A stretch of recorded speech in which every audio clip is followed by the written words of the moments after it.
Hi friends, நேற்று weight loss challenge டே 80. நான் முந்தா நேற்று நாட்டு மருந்து கடையில் ராஜபேதி மாத்திரை வாங்கிட்டு வந்தேன். எனக்கும் பசங்களுக்கும் 6 மாதத்துக்கு ஒரு தடவை இந்த மருந்து எடுத்துக்கிறது ரொம்ப நல்லது. இது நாட்டு மருந்து, எந்த விதமான சைடு எஃபெக்ட்ஸும் கிடையாது. இந்த பாக்ஸ்க்குள்ள 2 டப்பா இருக்கும். ஒரு டப்பால பார்த்தோம்னா 3 மாத்திரை இருக்கும். இன்னொரு டப்பால மாத்து மருந்து. அதாவது நம்மளுக்கு ரொம்ப டிசென்ட்ரியா இருக்கு அப்படிங்கிற பட்சத்துல நம்ம அதுக்குள்ள இருக்கிற பொடியை தேன்ல மிக்ஸ் பண்ணி சாப்பிட்டுக்கலாம். இந்த பாட்டில்லே நம்பர் 1 நம்பர் 2ன்னு போட்டிருப்பாங்க. நம்பர் 1ல இருக்கிறது மாத்திரை, நம்பர் 2ல இருக்கிறது பொடி. இந்த டப்பா கூடவே பேப்பர்ல இன்ஸ்ட்ரக்ஷனும் கொடுத்துருப்பாங்க, எப்படி யூஸ் பண்றது, எந்த ஏஜ் குரூப்புக்கு எப்படி கொடுக்கறதுன்னு. 14 வயசுக்குள்ள இருக்கிற குழந்தைங்களுக்கு 2 மாத்திரை, அதுக்கு மேல ஏஜ் குரூப் இருக்கிறவங்க 3 மாத்திரை சாப்பிடலாம். ரொம்ப டிசென்ட்ரியா இருந்தா மட்டும் அந்த பொடி யூஸ் பண்ணா போதும். நான் காலையில எந்திரிச்ச உடனே வெறும் வயிற்றுல ஒரு 6 மணிக்கெல்லாம் இந்த மாத்திரை சாப்பிட்டுட்டேன். மாத்து மருந்து நான் சாப்பிடல. எனக்கு ஒரு 3லேருந்து 4 தடவை டிசென்ட்ரி ஆச்சு, அவ்வளோதான். அதுக்கப்புறம் எனக்கு எந்த ஒரு டயர்ட் அந்த மாதிரி ஃபீலிங் எதுவும் தெரியல. இந்த மாத்திரை சாப்பிட்ற அன்னைக்கு நம்ம ரொம்ப ஹெவியாக சாப்பிடக்கூடாது, ரொம்ப காரமாலாம் எடுத்துக்க கூடாது. அந்த பேப்பர்லேயே இன்ஸ்ட்ரக்ஷன்ஸ் கொடுத்துருப்பாங்க. ஈஸியாக டைஜஸ்ட் ஆகக்கூடிய உணவு நம்ம எடுத்துக்கலான்ட்டு. நான் காலையிலைக்கு புதினா தொக்கு தான் ரெடி பண்ணிட்டு இருக்கேன்.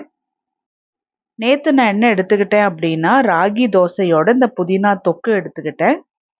மத்தியானத்துக்கு ஓட்ஸ் கஞ்சி, சாயந்தரத்துக்கு கருஞ்சீரக டீ, நைட்டுக்கு தர்பூசணி. இது போல தான் நான் எடுத்துட்டு இருக்கேன்.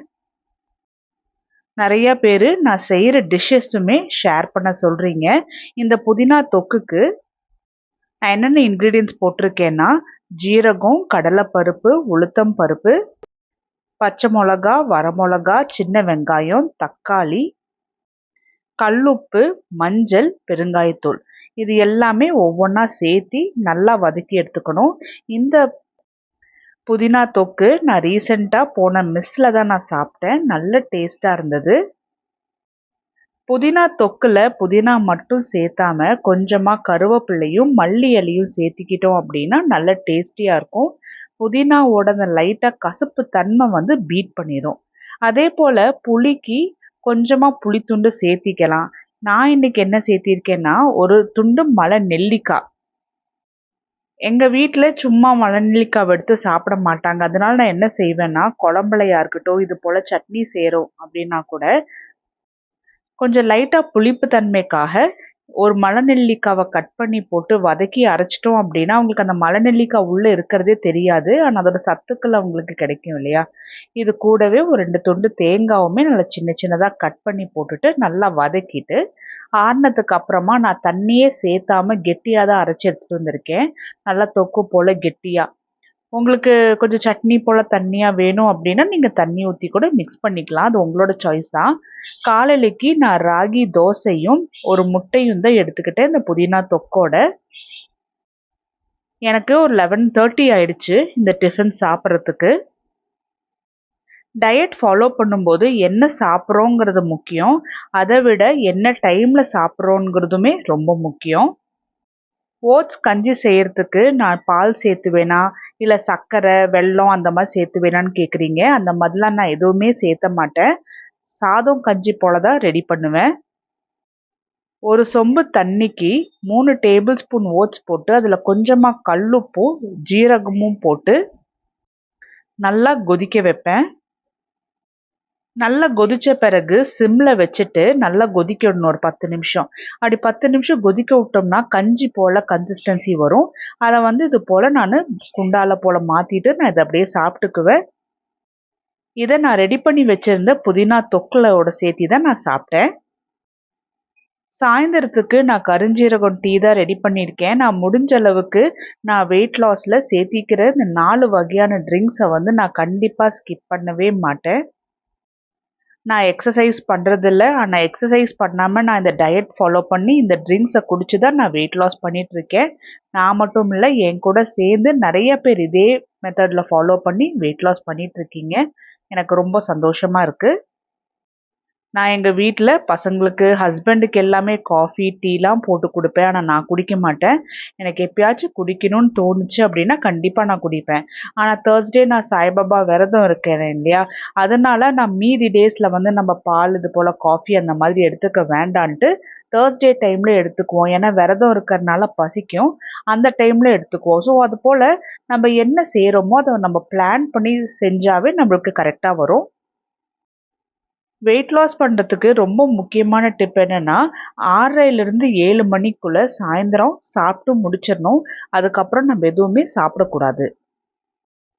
என்னோட பழைய வெள்ளி கொலுசு நல்லாவே கருத்து போயிருக்கு. இதை நான் எப்படி க்ளீன் பண்ணுறேன்னு பாருங்க. ஒரு பவுலில் அலுமினியம் ஃபாயில்குள்ளே கொலுசை வச்சுட்டு இதை வந்து நல்ல தண்ணியில் தான் கொதிக்க வைக்கணும். அதே போல் கழுவுறதுமே நல்ல தண்ணியில் தான் கழுவணும். அதாவது குடிக்கிற தண்ணி. உப்பு தண்ணி வந்து யூஸ் பண்ணக்கூடாது. இதில் கொஞ்சமாக டிட்டர்ஜென்ட் போட்டுக்கலாம். நீங்கள் எதை வேணாலும் யூஸ் பண்ணிக்கலாம். நான் பாத்திரம் வாஷ் பண்ணுற டிட்டர்ஜென்ட் தான் போட்டிருக்கேன். இது நல்லா கொதிச்சதுக்கு அப்புறமா ஃப்ளேமை ஆஃப் பண்ணி வச்சுட்டு கொஞ்சம் பொறுக்கிற சூடு வந்த உடனே கொலுசை எடுத்துட்டு நம்ம வெள்ளி பாத்திரம்லாம் கழுவுவோம் இல்லையா, பீத்தாம்பரி பவுடர். ஸோ ப்ரெஷ்ஷை வச்சு பீத்தாம்பரி பவுடரை தொட்டு நான் நல்லா நீட்டாக தேய்ச்சி விட்டுக்கிட்டேன். ஏன்னா பிளேட்டு அந்த மாதிரினா நம்ம வந்து கையை வச்சே க்ளீன் பண்ணிடலாம். கொலுசு பொறுத்த வரைக்கும் நல்லா நுணுக்கமான டிசைன்ஸ் எல்லாம் இருக்கும். அப்போது ப்ரெஷ்ஷை வச்சு தான் நம்மளால க்ளீன் பண்ண முடியும். அப்பதான் கொஞ்சம் உள்ள இருக்கிற டர்ட்ஸுமே வந்து வெளியில வரும். பீத்தாம்பரி பவுடர் போட்டு நல்லா நீட்டா தேய்ச்சி விட்டுறணும்.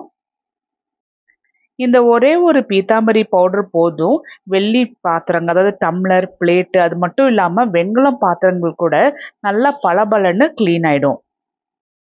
சாமி விளக்கு வைக்கிற காமாட்சி அம்மன் விளக்கு, அங்கே யூஸ் பண்ணுற பிளேட்ஸ், வெண்கலம் பிளேட்ஸ், இது எல்லாமே பார்த்தோம்னா கையாலே நான் நல்லா நீட்டாக தேய்ச்சி கழுவிட்டேன் அப்படின்னா நல்ல நீட்டாக பளபளன்னு இருக்கும். அது மட்டும் இல்லாமல் ஒரு 2 வாரம் ஆனாலுமே கலர் மாறாமலும் இருக்கும். தேய்ச்சி முடிச்சுட்டு நல்ல தண்ணியில் தான் வாஷ் பண்ணணும். அதுக்கப்புறமா அந்த பொடி எல்லாமே வந்து கொலுசில் இருக்கும் இல்லையா, இதை வந்து நான் டிட்டர்ஜென்ட் வச்சு நல்லா நீட்டாக தேய்ச்சி எடுத்துக்கிறேன். நான் பாத்திரம் கழுவுற அந்த சிட்ரஸ் அந்த லிக்விடை வச்சு தான் நான் நல்லா நீட்டாக தேய்ச்சிட்டு திரும்பியும் தண்ணியில் நல்லா வாஷ் பண்ணிவிட்டு கிச்சன் கிளாத்தை வச்சு நல்லா இது போல் தேய்ச்சிட்டோம் அப்படின்னா கொலுசு பாருங்கள், இருந்தது எப்படி இருக்குது இப்போ எப்படி இருக்குன்னு பாருங்கள் பளபளன்னு.